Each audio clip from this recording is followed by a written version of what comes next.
कानपुर में bar association के election में एडवोकेट गौतम दत्त को गोली मारने का मामला अभी ठंडा नहीं हुआ था कि चारशंबे की शाम नवाबगंज के गंगानगर में एडवोकेट राजाराम वर्मा को गोली मारकर हलाक कर दिया गया। दो मोटरसाइकिल सवार हमलावरों ने उसके घर के सामने मंदिर के करीब गोली मार दी और फरार हो गए। राजाराम वर्मा आईआईटी के साबिक रजिस्ट्रार थे। पुलिस कमिश्नर समेत तमाम पुलिस अफसरान मौके पर पहुंच गए। पुलिस हमलावरों की शनाख्त के लिए साबिक रजिस्ट्रार के घर पर सीसीटीवी कैमरों की छानबीन कर रही है। इब्तदाई तफ्तीश से मालूम हुआ है कि कत्ल की वजह खानदानी अराजी का तनाज़ा है। मुतासिरा फरीक ने ताहाल मुकदमा दर्ज नहीं किया। ताहम लबाकिन का इल्जाम है कि उसका शहर के बड़े बिल्डर के साथ अराजी का तनाज़ा चल रहा था और इसी तनाज़े में उसे कत्ल किया गया। असल में उन्नाव के वाले 78 साल एडवोकेट राजाराम वर्मा ने नवाबगंज के इलाके में गंगानगर सोसाइटी के नाम से कॉलोनी बनाई थी। वो खुद भी इस कॉलोनी के घर में अपने खानदान के साथ रहते थे।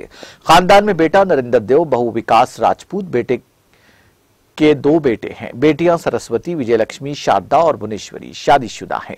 नरेंद्र ने बताया कि जब वो शाम तकरीबन 7:15 बजे घर आया तो उसने देखा कि 25 से 30 साल की उम्र के दो नौजवान बाहर खड़े हैं। एक मोटरसाइकिल लिए कर खड़ा था जबकि दूसरा गेट और मेन गेट के दरमियान बरामदे में खड़ा था। नौजवान ने बताया कि अंकल जी ने पेपर मांगा है, मैं वहीं देने आया हूँ। बेटी विजयलक्ष्मी घर पर थी। उसने बताया कि वालिद को किसी का फोन आया था जिसके बाद वो कुछ कागज लेकर घर से निकले। इसके बाद बाहर आने के सिर्फ 30 सेकंड बाद ही गोलियों की आवाज आई। नरेंद्र के मुताबिक जब वो भागकर घर से बाहर आया तो उसके वालिद खून में लथपथ जमीन पर पड़े थे।